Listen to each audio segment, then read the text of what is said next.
Assalamualaikum warahmatullahi wabarakatuh. Very good morning, everyone.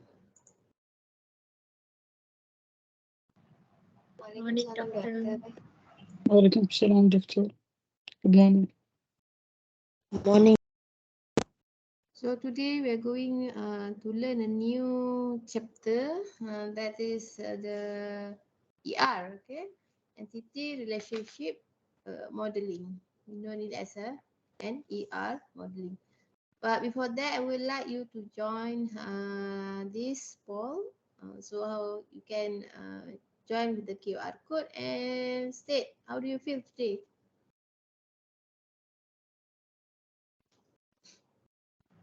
Alhamdulillah, okay.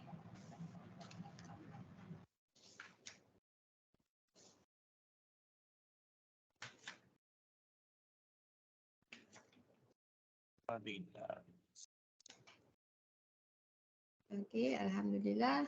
Hungry, tired, yeah. But we need to move on. We need to continue our daily life to keep our target achieved. And then what? So life, we have a responsibility. So we need to do anything that to achieve to satisfy the responsibility.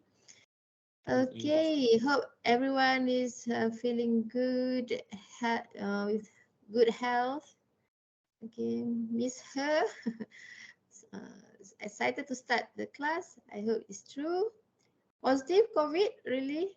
Hope it will be recovered soon. Okay, Alhamdulillah. Demam. Okay.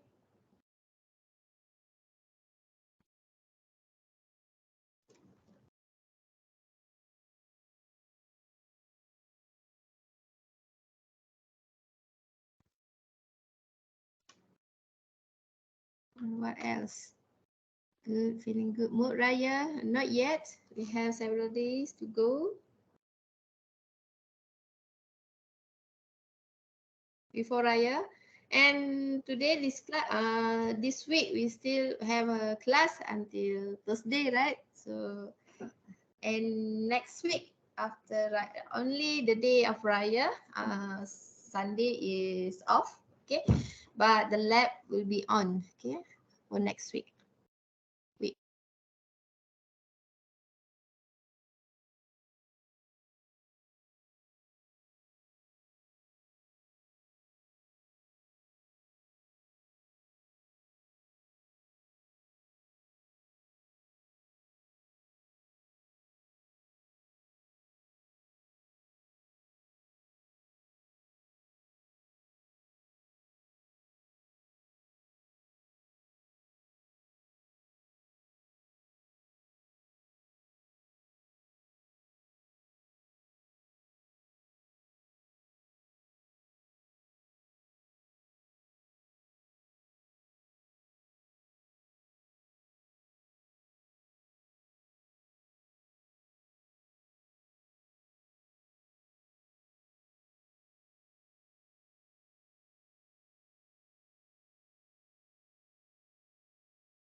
Doctor, you are mute.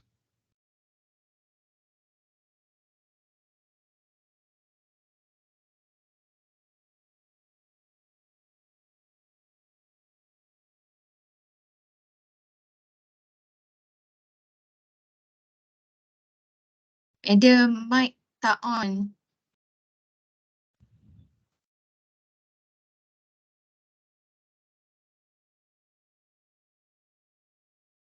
Doctor, we can hear you.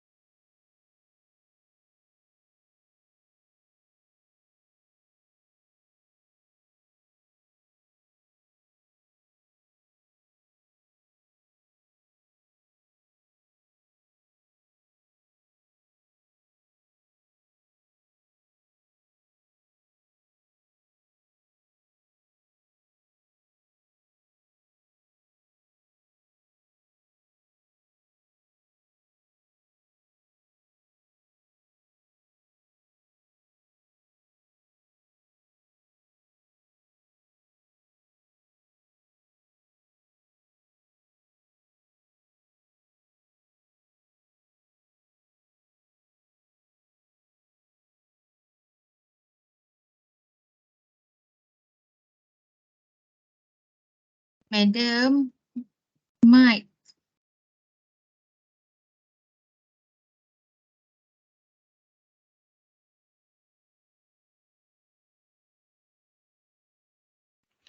Doctor, I think you are muted. We can't hear you.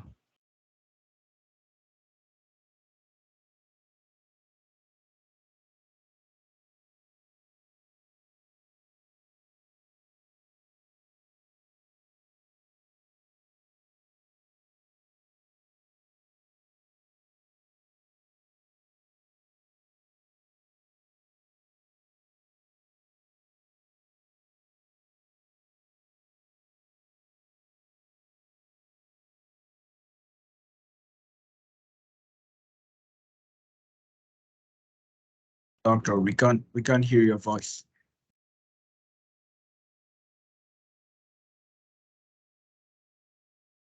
Someone send on the group.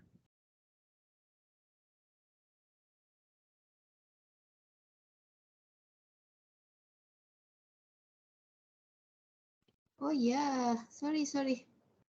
Okay, it's muted. Sorry. Okay, thank you for informing me. Let us continue. Again, this is the entity relationship diagram. Okay, and its modeling is based on the two concepts, that is the entity and relationship.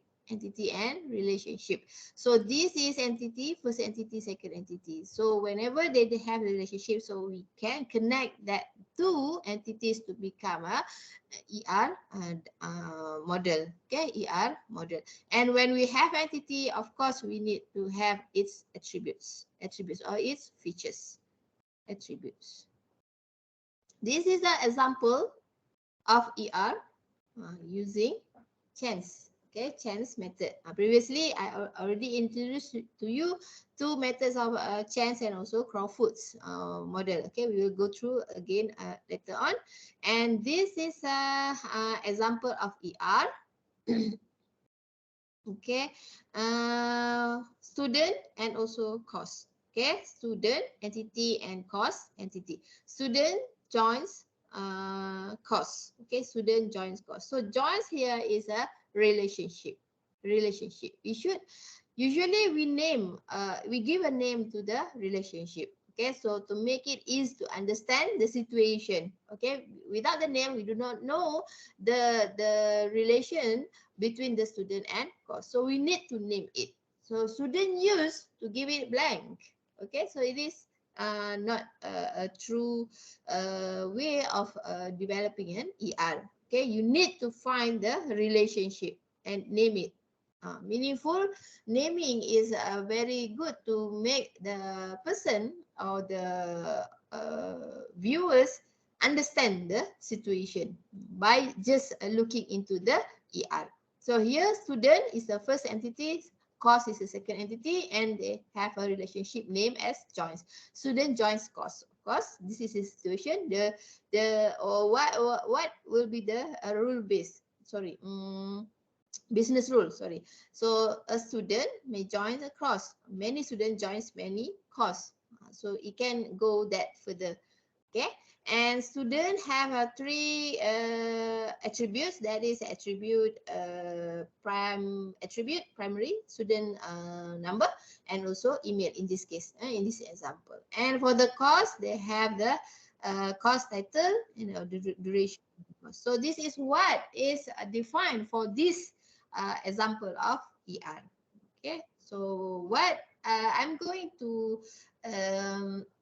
make you understand here that is the ER modeling must have entities and relationship. Okay, so to see the situation on it. Okay, so the ER model forms the basis of an ER diagram. The ER model. ERD represent conceptual database as viewed by an user. Conceptual database. Of course, because this is a design. So it must be in a conceptual before it we transfer into the physical database. In ERDs, depict database main components like I said previously, entities, relationship, and also the attributes. Okay, and the diagram here give us a situation or a paradigm that this is what they have. On ER model, they have three components: entity, attributes, and also relation. And for the entity, we have subtypes of entity. We have strong entity, a weak entity, associative entity, and so on. Usually we have these three types of entity: strong entity, weak entity, and associative entity. And for the ER model, we have attribute. Under attribute, we have key attribute. Key attribute usually is a unique attribute usually, and it is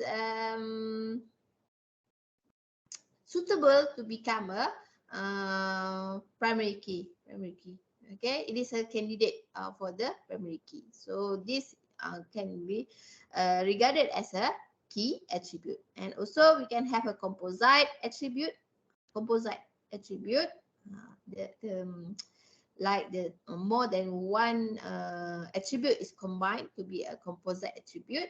And multi-valued attribute. The value of the attribute is a multi, not a single value.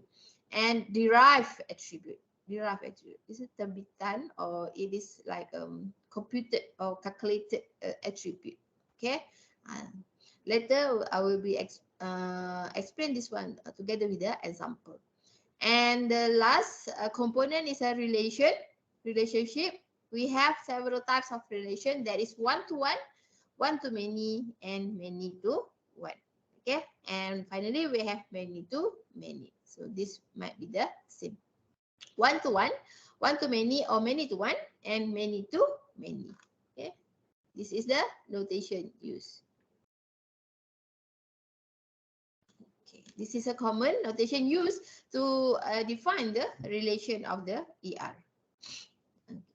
Next is an entities. First, we go to the entities. Okay, entities is an object in the real world. So when we talk about the object, it's actually almost anything with features. We can regard it as entities.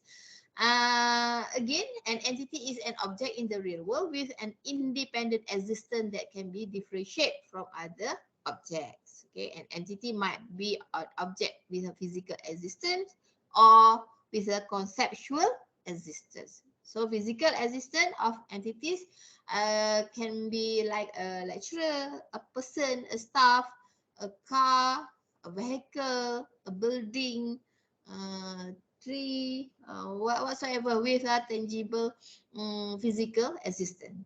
Also, object with conceptual existence can be regarded as entities like a job, course, position, what else? Enroll, What else? Registration and many things. Okay. So entities is correspond to table in a relational environment. In the Chen and Crawford models, entity is represented by rectangle or this one, this. Okay, rectangle view. But in Chen's model, they split the attributes from its entities, but in Crawford, they they combine together the attributes with its entity. Okay, an entity name must be a noun. Usually, it's a noun and written in capital letters. A noun. A noun. Okay, entity. And we have several types of entities, usually these three: strong entity, weak entity, and associative entity. Entities here, the first one is strong entity. It considers strong if it can exist apart from all of its related entities. Strong entities. Okay, example, student, lecturer, okay, person, person not really, maybe employee, a staff, and so on. Usually things with the ID, unique ID, can be regarded as a strong entity. Meanwhile, in opposite, weak entity is an entity that cannot exist without a relationship with another entity. Okay, and its primary key is derived from the primary key of its parent entity. Okay, example, the spouse table. In the company database is a weak entity because its primary key of spouse table must be dependent on the employee entity, employee table. Okay, another example of weak entities like what? Reservation. Reservation. Okay, reservation is a kind of entity. Yeah, reservation. Okay, but it is not too strong. So because we cannot have its existence is depend on other attribute, right? Other entity, right? And the reservation have some relationship with or depend or with the customer or client. So we cannot regard the relationship of the reservation as a strong entity. Same goes like order item. We cannot say that order item is a strong entity because sometimes it must depend on other entity like order, customer, again the same, customer, client. Okay, because in the order item they will have many orders and many items, so we cannot simply recognize that one. So it can be recognized only when we have its dependent entity, like it's a customer or invoice. Okay, invoice. So we cannot say that the order item is a strong entity. Okay, so this is the explanation of weak and strong entity. Another one type of entities is an associative entity. This is easy to remember that it is an entity that represents a relationship between two or more entities. Usually you can see this one when you have a many-to-many relationship. Okay, it is used to associate or connect multiple entities, forming a many-to-many relationship. Okay? In other words, that associative entities can be regarded as like bridge. Okay, which to separate many-to-many many-to-many relationship to become a one-to-many or many-to-one. Okay, so let's move on the attributes. The characteristic of entities is known as an attributes. Okay, so in the chain notation, attributes represented by ovals connected to entity rectangle with a line, and each oval contains the name of attribute it represents. Meanwhile, for the cross-foot notation, attributes written in attributes box below entity rectangle. So this is for the cross notation. So this is the name, employee, the entities, and this will be the attributes. They name it together. Okay, they write the attributes together with the entities, salary, and so on. Okay, so it makes the cross-foot is more presentation is more compact rather than the chains notation. Okay, for the attributes, we have several types. For example, we have a required attributes, must have a value, not null. Remember, during your lab, not null. So this is a required attribute. Optional attribute may be left empty. It can be null. It can be null. And then identifiers, one or more attributes that uniquely identify each entity instance. So it explains to us that when you have an attributes, for example, attributes 1, attribute 2, 3, 4, and so on. Okay, you need to identify which one is identifiers. So, for example, if you identify this is identifier, so identifiers. This one may be required, this one is required, this one is optional. So you need to identify or know the features of each attribute itself. Okay, and other one, the others type of attributes is like a composite attribute. Composite attribute. It is composed from others attribute, simple attribute, single value attribute, and multi-value attributes. Okay, so we have from here you can see that we have various types of attributes that explains the kind that we can have for these attributes. So a multi-value attribute is an attribute that can have multiple values for a single entity instance. So it gives you that a situation like student phone number or parents guardian phone numbers and so on. So phone number is an example of multi-valued attribute because for one person they can have multiple phone numbers. Other example is a skill set. For a single person, for one person, they can have multiple skill set, right? So it can be recognized as a multi-valued attribute. So you can find many more examples that you can define it as a multi-valued attribute. Okay, so this is the presentation of the class table entity. So this is a class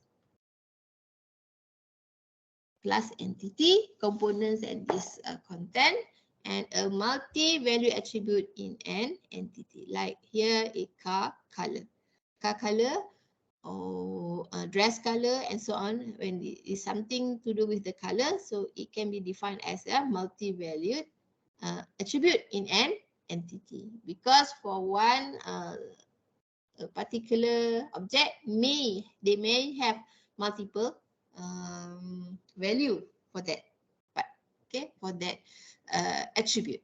Okay, when we use a chain model, we can use this notification or this style, okay, to regard that one, sorry, this, okay, as a multi-value. Okay, use this notation to identify that this one is a multi-value. if just like this is a single value. Single value. This is for the chance, but on Crowdfoot we do not have any special notation for that one. Okay, and many-to-many relationships and multi-value attributes should not be implemented.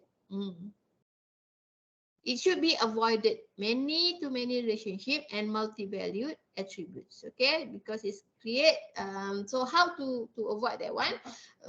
We need to create several new attributes for each of the original multi-valued attributes component and create new entity composed of original multi-valued attributes. Okay, and the last one will be the derived attribute.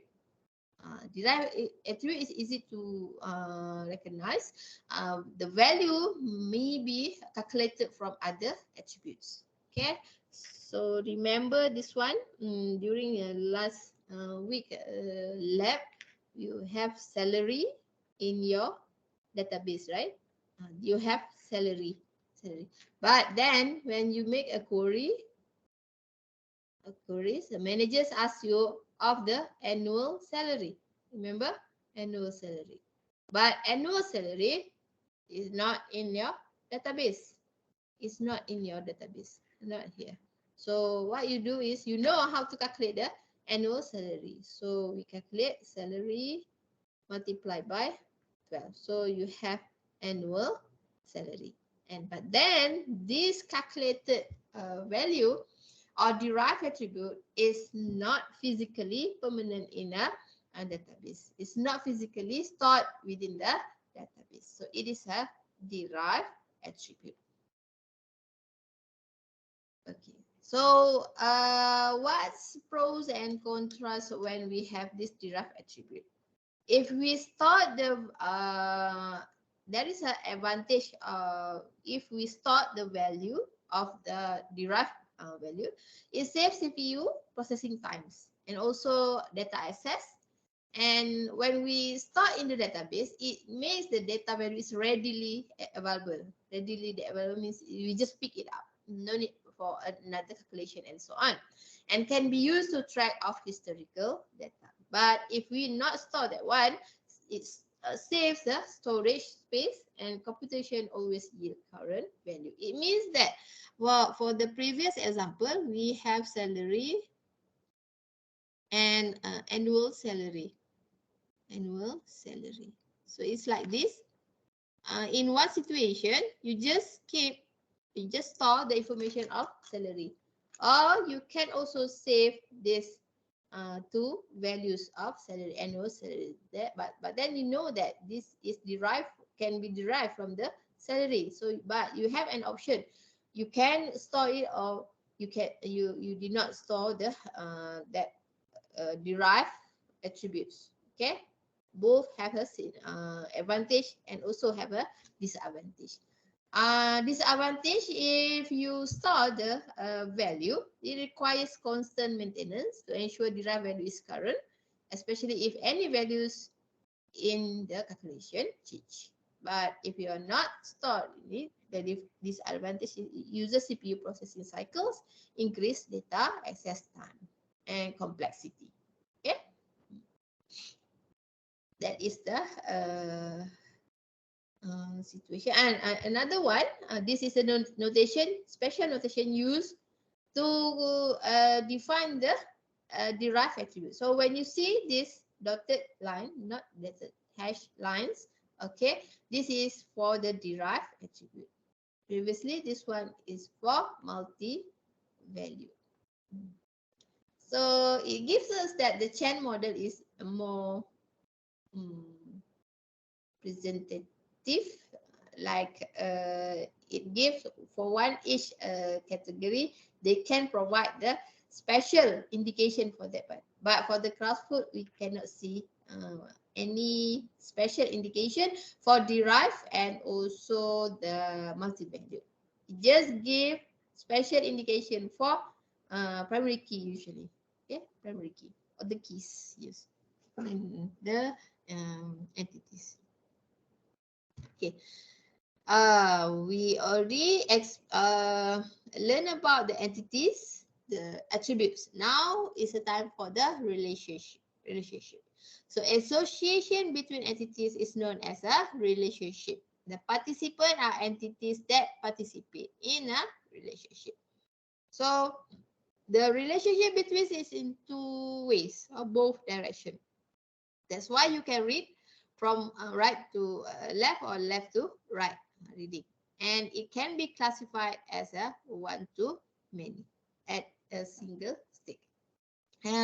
Relationship classification is difficult to establish if only one side of the relationship is known. Okay? Usually, we need to understand and we need to know both direction of this to create the established relationship. Example, one employee manage one department. Okay, one employee manage one department. One department is managed by one employee. So this is the one-to-one relationship. For one-to-many, example, one publisher supplies many books, and a book is supplied by one publisher. Many book has section, and one section, of course, has many book. Okay, many-to-many relationship cost many course enrolled by many students. Okay, and the other way relationship. So this is the example, and three types of relationship, that is one-to-one, one-to-many, and many-to-many. Okay, now it is a connectivity and cardinality. Connectivity describes the relationship classification. Connectivity. Meanwhile, the cardinality expresses minimum and maximum number of entity occurrences associated with one occurrence of related entity. Okay, before this, you draw the diagram like this: professor and class. One professor teach many class, right? One professor teach many class. Just like that, simple, right? But actually, they can extend their description by giving the cardinality, that is minimum to maximum. If it is single, one entity, solid one entity, so the minimum and maximum is the same, one. But if many, so start from one up to one. The maximum professor can have class is 4 in that business rule. Okay, in that specific business rule. Okay, it may be changed depending on the situation. So this is the cardinality degree. Okay, degree also not a degree, sorry, minimum and maximum number of occurrence. Okay, and it should be established by very concise statements known as a business rule again. Okay, why I said it's 4? Because it is based on the particular business rule they are referring to. Okay, so different business rule might provide a different number of cardinality. Existent dependence. Entity exists in database only when it is associated with another related entity occurrence. And existence in independence, entity can exist apart from one or more related entities. Sometimes such an entity is referred to as strong or regular entity. So this is about the dependencies of the entity. Okay, we have a weak relationship, strong relationship. Okay, like explained before this, a weak relationship exists if primary key of related entity does not contain primary key component of parent. And the strong relationship exists when primary key of related entity contains primary key component of parent's entity.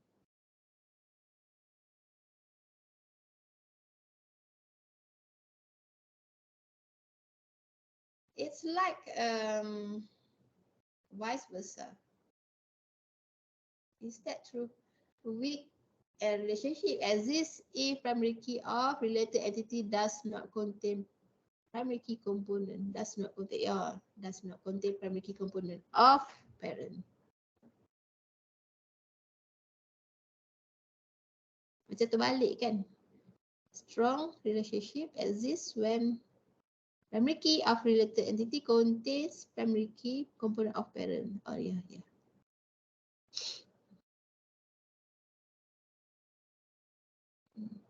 I think it is. It should be in this way. Okay. The definition.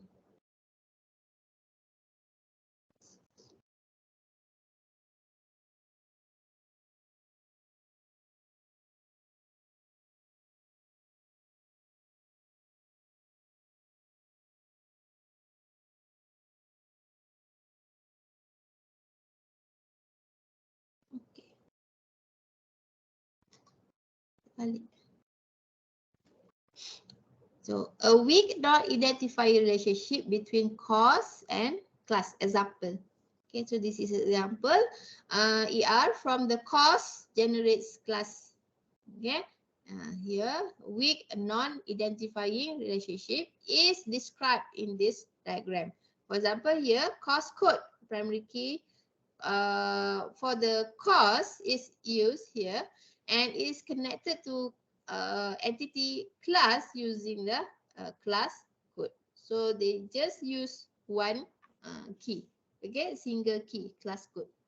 All right, so we said that this is a weak entity because sometimes we have class code. Under the class code, we also can have a section, right?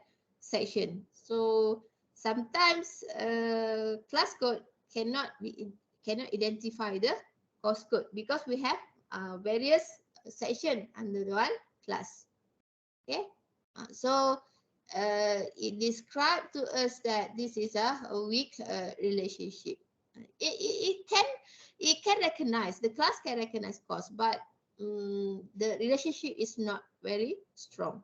Okay, so we need another table or another descriptors that can be used to identify the course itself.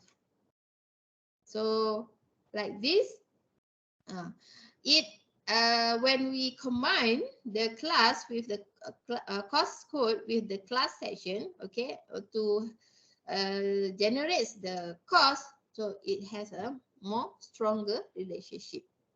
The stronger relationship means that the detail of the relationship can be defined, okay, easily. Because if we just look, okay, for example, course code and also the class time, in previous example, we use the class code, right? Class code.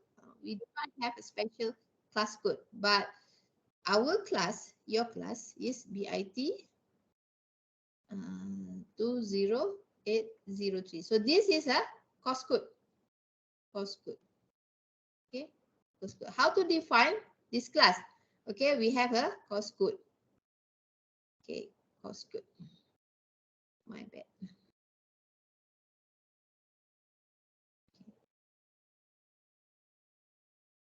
How do you define your class? So this is BIT 20803. We have multiple section, right? Section 1, section 2, section 3, section 4, and maybe more section. Okay. If we use the course code only to generate the class, it is difficult and challenging because we do not have a class code in this exercise. Okay, class code. So what we have is a section. We have sections. So that's why for the class, how do we recognize the class? We need to add together course code with the class section. This is more identifiable. Okay, BIT 20803 section 1 or section 2 or 3 and so on. If we use class code, then it will create another code like maybe other coding like B1, B2, and B3. And if we use like this, it is difficult to identify the postcode itself. Okay, it's better to use the class section and combine it together as an identifier in the entity class. Okay, in the class entity. You can see here that cost, for the cost, it can be it's independent because cost, we can have a cost code inside it, but for the class we can appoint several attributes to be its attribute. Oh, sorry, key. Okay, primary key. For example, previously we use class ID. Class ID. Yes, you can use the class ID as a primary key, or you can use a combination of course code and section to become a primary key. Okay, so nothing wrong. Just when we go for the physical database, is that easy to implement that one? Does it make it complicated? Okay, so something to do with the schedule generation and so on. Okay, so this is how I explain you the strong and also the weak entity. Okay. So weak entity meets two conditions, that is, it must existent dependent and also primary key partially or totally derived from parent entity. For the previous example, it is partially derived. One primary key from the parent or the existent entity, or the other one is from its entity itself. And the database designer determines whether an entity is weak or not based on the business rule. It's dependent on the business rule. So for previous example, you can see that it comes from the two situations. One situation, okay, maybe one faculty use a class ID or the table class, and other faculty or university use a section, that course code and section as a primary key or identifier for that attribute. Okay, for that attribute. So it's based on the business rule. Okay, nothing wrong. Just the difficulties. How do they manage the entities in their database later? Okay.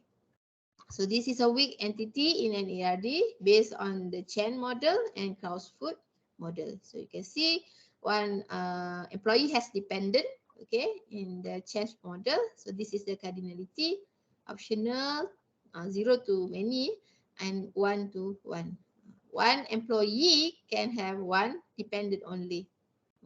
And it is denoted like this one, double square bracket. Okay, sorry, double square line. Okay, and this is a representation in a Clausewitz. They use the dependent number and employee number as a primary key. They combine these two to become a primary key for the dependent. Okay. This is a weak entity in a strong relationship. So this one, for one, this is employee. This is the dependent. And it has a relationship. Okay, but this one is depend on the employee entity. Every time it depends.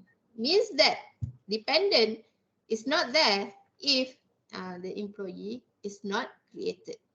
But employee can be on herself without the dependent. Okay, so it explains the weak and also the strong entity. Right. Relationship participation. This is like what I explained previously. 0, many, 1 or many, one and only one, and 0 or 1. This is for the crow's foot symbol. So this is 0 or many, okay, and then 1, many, one and only one, 0, 1.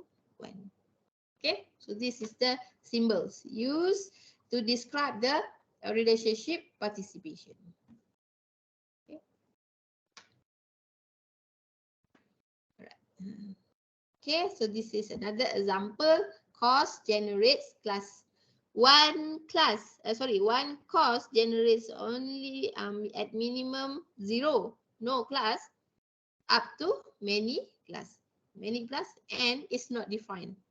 Maybe they just generalize that one as a many. So one course generates at least from 0 to many class. Course and class in a mandatory relationship like this, mandatory. So this, when you have 0, it is an optional. But when you start with the 1, this is a mandatory, must. One course must generate one class. So if not, it's not possible. Okay. So this is to describe the optional and also mandatory. Okay. For student, student and course, student register course, is that optional or mandatory for a semester? It is a mandatory, right? So at least one student must register for one class for every semester, active student. Okay, so that is another example. Okay, so this is what you learned so far, the attributes. So this is under the ER, entity, relationship. Okay, so there are three components. Okay, entity, relationship, okay, and also its attributes.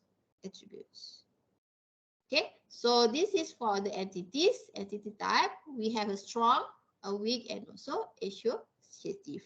Okay, the strong is the things that is dependent, like a student, like a lecturer, staff, employee, okay, doctors, nurse, and so on. Okay, this is a strong entity usually.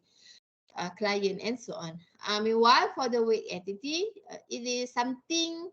It is an entity, but it depends on the other entities. So it's like dependent, okay, spouse, and then what else? Item, ordered item, reservation, and so on.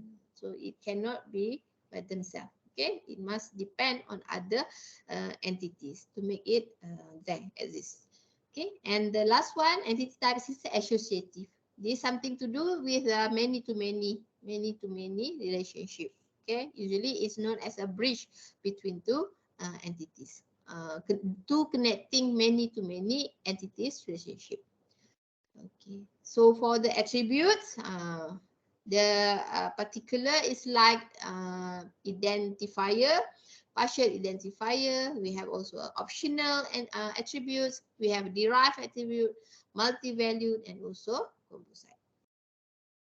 Okay, and next is a relationship degree. Okay, specify number of entity types involved. Okay, relationship degree. Usually, what you see previously is a binary relationship degree. Binary like this, 1 to 1. Okay, but actually we can have a unary, that is entity is connected to itself. Okay, and we can also have a ternary situation. But no matter what it look like, usually in the conceptual it's okay to have this one, but when you go for the physical database, you will transform it back to the binary, 1 to 1. Okay, and the relationship cardinality is mandatory 1, mandatory many, optional 1, or optional many. So this is the relationship cardinality.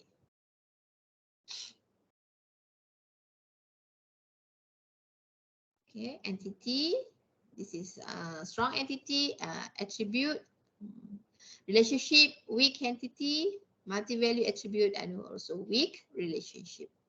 Okay, weak relationship. Okay, a relationship degree indicates number of entities or participants associated with a relationship. We have unary, binary, and also ternary. Unary is association is maintained. Association is maintained within a single entity. Means that as an entity is related to itself. Okay, binary relationship, two entities are associated together like usual, and ternary, three entities are associated. So this picture gives you an illustration how the relationship is described. Okay, unary relationship like this, employee manage employees. Is this kind of relationship exist? Yes, usually we have staff manage employee. Okay, this is like this. Okay, but do not remember that staff is also an employee. So that makes this unary relationship is exist. Okay, student manage student in the student club, for example. So it can exist. The binary relationship is common. Professor teaches class, and this is example for ternary relationship. Okay, in conceptual, doctor prescribe patient, doctor prescribe drug, patient prescribe a drug. Look at this. When we go for the logical, still we need to transform it back into the binary relationship. Look from this here, they need to transform it. Okay, doctor, this is a prescription. Doctor writes prescription. Patient receive a prescription, and prescription appears drug. A list of drug. See, they transform ternary in the conceptual to the logical like this, back to the binary relationship. Okay, because in many our DBMS can only understand the binary relationship. If we just put it this conceptual to the DBMS, it can be difficult for them to generate. Okay. So this is the table form illustration for the ternary relationship. Recursive relationship can exist between occurrences of the same entity, naturally found within a unary relationship. A part contains part. Previously is staff manage staff, student maybe handle student, and so on. Student like when you in the orientation week, yeah, we have a senior student, right? Manage or handles a senior student, but the senior student is also a student. So the junior student is a student. So this is example of the recursive relationship. This is example. Employee manage employee. Okay. Look here. Oricona with the employee code 102 is actually a manager. So this manager, of course, they manage multiple other employees. Okay. But in the real situation, he did not. The manager did not manage itself. Okay. It's just for the representation of generalized database. Okay. Employee manage employee. Associative composite entities. So it is known as a bridge. Doctor, can I ask a question? Used to implement many-to-many relationship. And it is composed of a primary keys of each of the entities to be connected. Okay. It may contain additional attributes but have plain no role play. Okay. Converting the many-to-many relationship into one-to-many relationship. Table, student, and role class. Student and role class. So this gives us that the situation is many to many. Student enrolls class. Many student enrolls many class. Okay, but one class is enrolled by many students. Okay, when we read back for, okay, many to many. So we need to avoid this many to many situation. So we upgrade this relationship to become a composite entity. Student enroll class. Okay, remember just now, doctor prescribe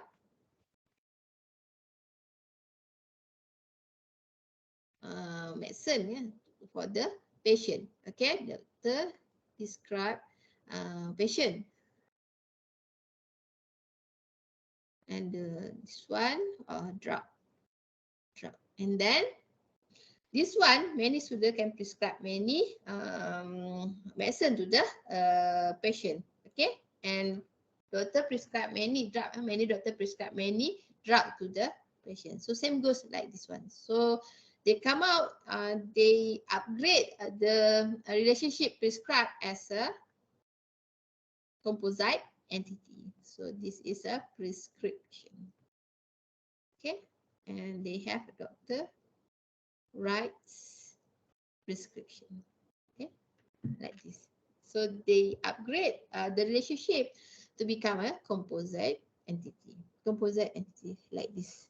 So from here, how do we know it is a composite entity? Usually, take a look at the primary key. It usually takes down the primary key from its parent, a student number, and also class code.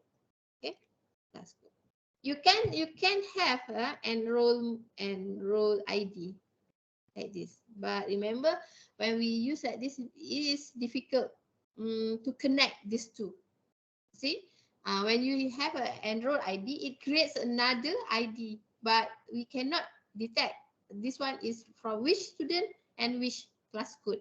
So that's why we avoid enroll ID. So we use the primary key from the parents, class code and student number. So it is easier to manage the identifier. Okay, the primary key identifier. So this is a composite entity. Okay. So we learned the basic underlying theory and the knowledge for the ER, the diagrams, the representation, the two diagramming philosophy. We have Chance and also Crawford. How do they define these two? Okay, and now we come to how to develop an ER diagram. So database design is an iterative, means it can be rework work again if we found a faulty. Then the steps, okay, the steps to develop an ER is you need to create a detailed narrative. So means that you cannot base on your own assumption. When you are going to develop a database, you need to go to the case study and to understand and grab as much as possible the information about their database situation, data management situation. So you need to create a detailed narrative or organization description of operation, and then identify business rule on based on the description of operations, identify main entities, relation, and then develop initial ER, identify attributes, primary keys, revise and review that ERD. So this is iterative process. So mainly this one, you need to understand the situation. Focus on the database. If it is a shop or commerce organization, so you need to find the situation of their business process. What they doing, what are they dealing, the business, the items and so on. And after that, you need to identify the business rule. One item can only be sold by for the one customer. Maybe the situation is like that. Or one goods, it can only be generated by one invoice, for example. So you need to identify business rules. It may be same, but sometimes it's changed or it's different from one organization to other organization. So that's why you need to identify the business rule based on what your case study. Okay, identify main entities and so on. So this is my advice for the project class or your final year project. Do start to find your organization of case study, because you need to understand their real situation, real business process. Business here is not only the organization that work on the commerce, selling, buying, and so on. Business here is education is also a business. Health also is a business. Hospital and so on. Ministry. What else? Education. Many more. Safety. Okay, and so on. Okay, so you need to start to find. So this is week. This is semester 2, right? So next semester you are going to propose your final year project, to work on your final project. So you can start now to find out your case study, the database, the entities, their work process, their business process, business rules, and so on. Okay, so it would be easier for you to develop your FYP project. And this FYP is a process for you guys to learn, to develop the project by your own. But when you go outside for work and so on, this is the same.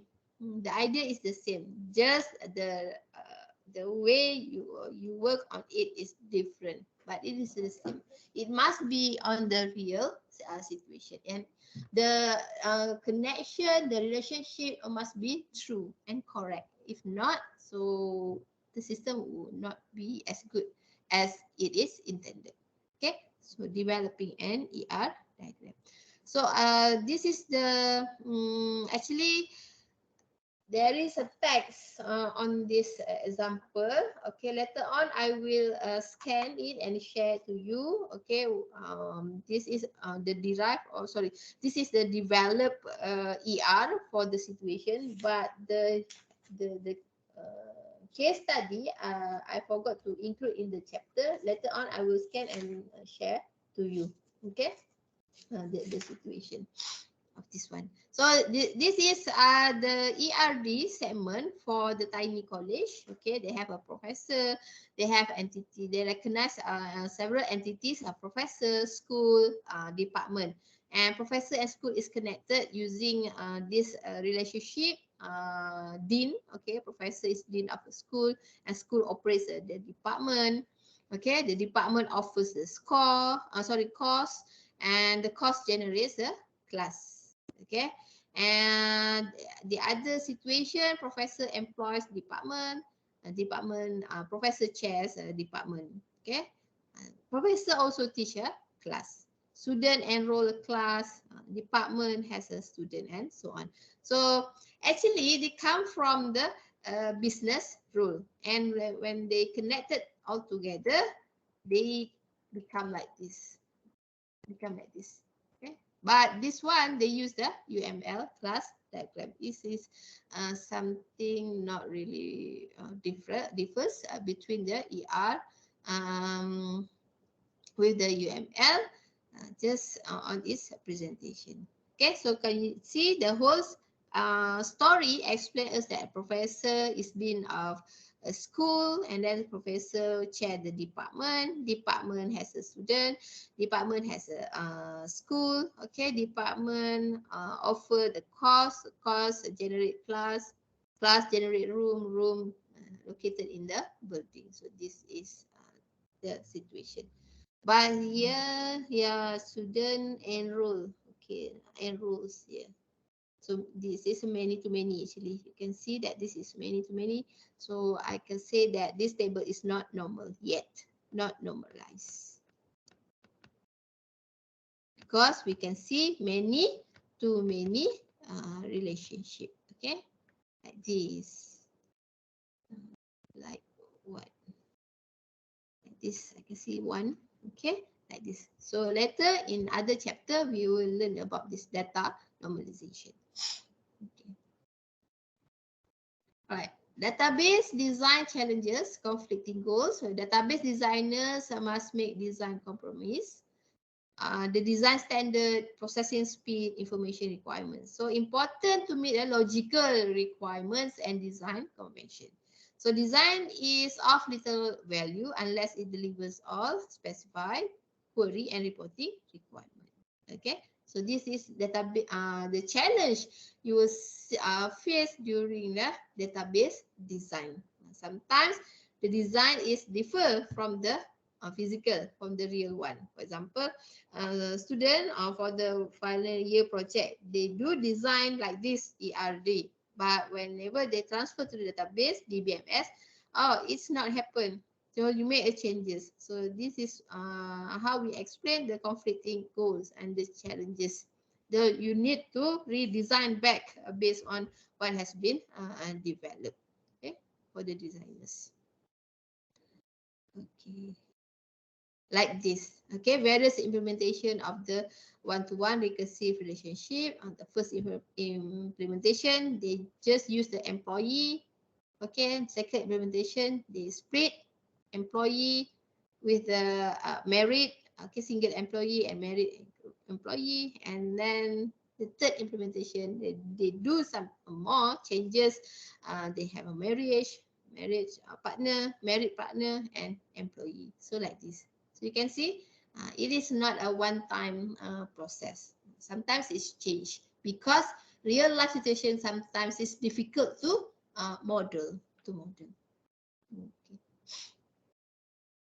Right. So as a summary, today's lessons give you the ER knowledge, how to model the entity relationship. It uses the ERD to represent conceptual database as viewed by end user. It contains three components, important component, entities, relationship, and attributes. Also, it has an information about connectivity and cardinality. Okay, and those must be based on the business rule. Must be based means that to make it realized, so we need to base on the true business rules. And many to many relationship is valid at conceptual, but they need to map again. Means that they need to be normalized, okay, to become a one-to-many relationship. Okay, ERD may be based on many different ER modelings. Okay, and UML class diagram are used to represent the static data structures in data model under the object-oriented DB database. So for the next class, we will have the OODB with the UML.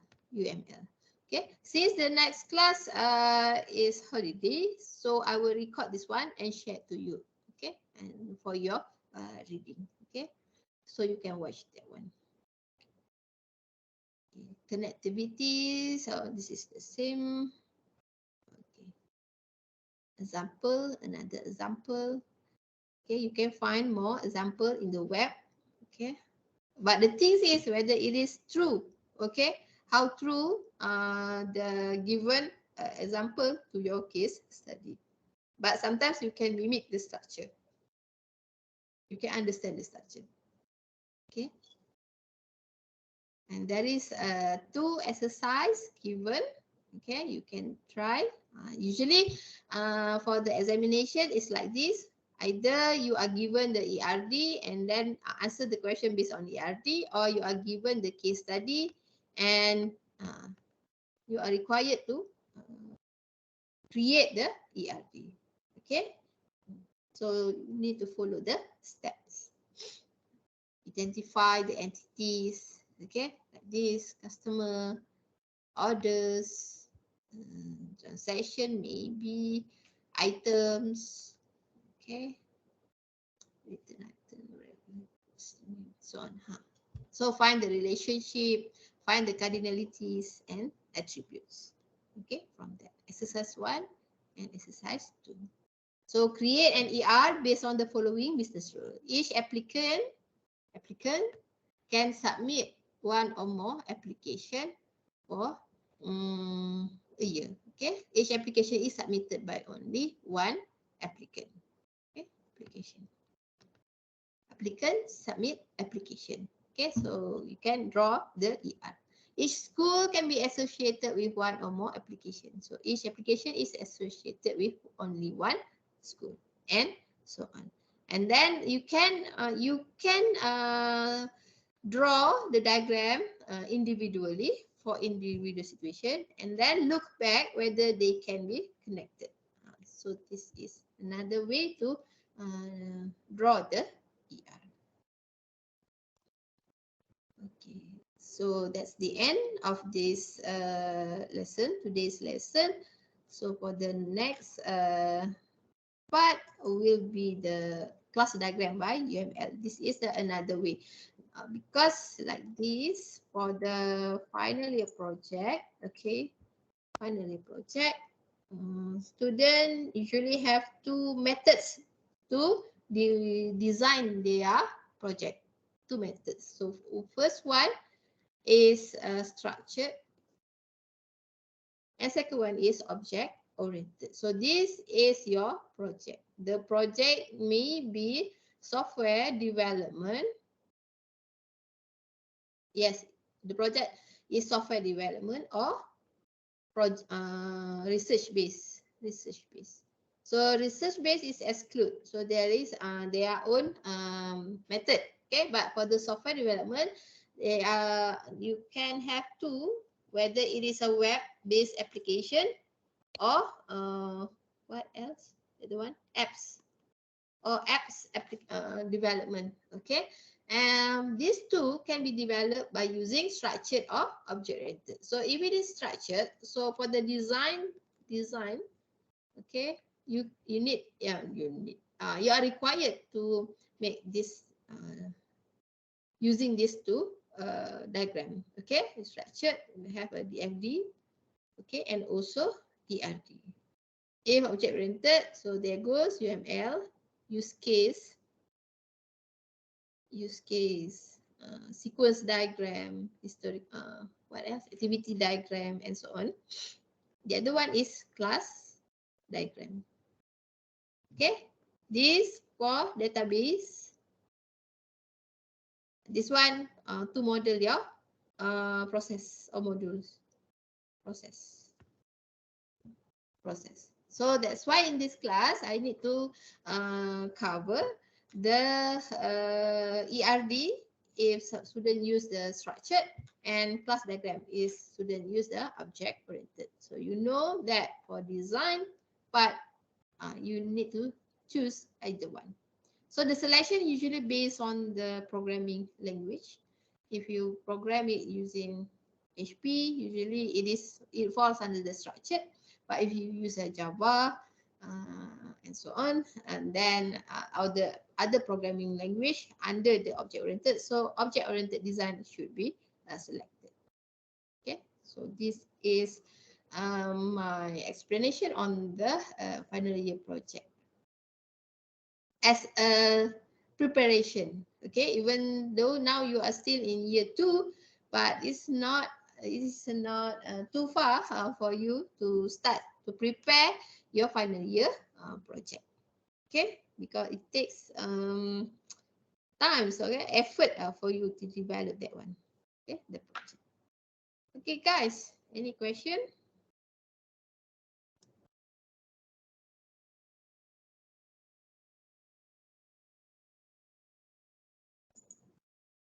Okay, so I hope you can gain something, some knowledge for what I've been explained today.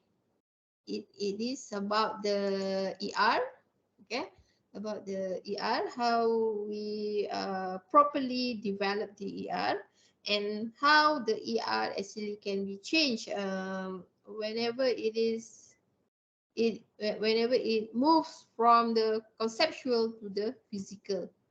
So that's why we have one term, one process that is a data normalization. So it allows us to recorrect, made a amendment for our database, so to make to produce a good database itself. Okay.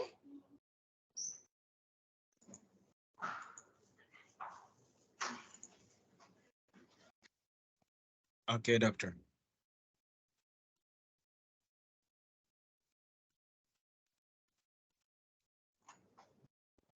Okay, sorry for the interruption. I have a visitor. So do you have any question?